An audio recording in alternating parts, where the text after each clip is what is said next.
حضور حیدر کرار فرماتے ہیں ہم اللہ کی مرضی سے دنیا میں آئے. امیر کے گھر پیدا کر رہے ہیں یا غریب کے گھر، یہ کس کی مرضی ہے؟ ہمارے لیے ہمارے والدین کس نے منتخب کیے؟ یعنی قوم، برادری، کہ یہ جٹ برادری میں ہوگا، یہ ملک برادری میں ہوگا، یہ بٹ برادری میں ہوگا، یہ ہمارے لیے برادری والدین کس نے منتخب کیے؟ ملک کس نے منتخب کیا کہ فلاں آدمی فلاں ملک میں پیدا ہوگا؟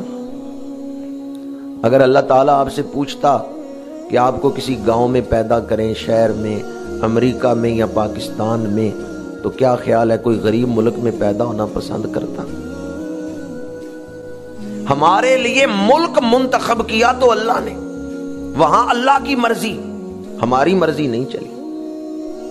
ذات قوم میں بھی اللہ کی مرضی، ہماری مرضی نہیں چلی. رنگ میں بھی اللہ کی مرضی، یہ گورا ہوگا یہ کالا ہوگا. زبان کون سی بولنی ہے، یہ بھی اللہ کی مرضی. حضور حیدر کرار فرماتے ہیں اور سالم الاعضاء ہوگا، یعنی کوئی بیماری نہیں ہوگی، سارے اعضاء ٹھیک ہوں گے، یا بیمار ہوگا کوئی عضو ہی نہیں ہوگا. مثلا کئی بچے پیدا ہوتے ہیں نابینے ہوتے ہیں، کئی ہوتے ہیں کوئی عضو نہیں کام کر رہا، ہاتھ نہیں کام کر رہا، پیر نہیں کام کر رہے. یہ فیصلہ کس نے کیا؟ یہ کس کی مرضی تھی؟ سن کس نے منتخب کیا کہ یہ اس وقت پیدا ہوگا جب میرا محبوب مکے میں ہوگا، اور یہ 1400 سال بعد پیدا ہوگا؟ یہ وقت کس نے منتخب کیا؟ ہماری پیدائش کے لیے جو زمانہ ہے، یہ زمانہ کس کی مرضی سے ہے؟ اللہ کی مرضی سے. حضور حیدر کرار فرماتے ہیں تم دنیا میں آئے ہو تو اپنی مرضی سے نہیں، اللہ کی مرضی سے. پھر فرماتے ہیں واپسی ہوگی تو کیا اپنی مرضی سے ہوگی؟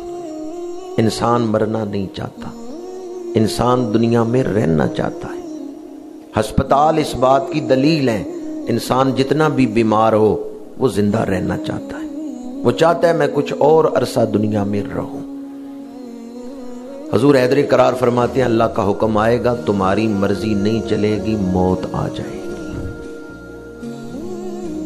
پھر آپ فرماتے ہیں دنیا میں آئے بھی اللہ کی مرضی سے، جانا بھی اللہ کی مرضی سے ہے.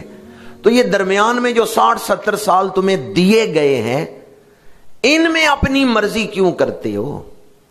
ان میں بھی اس کی مرضی کا خیال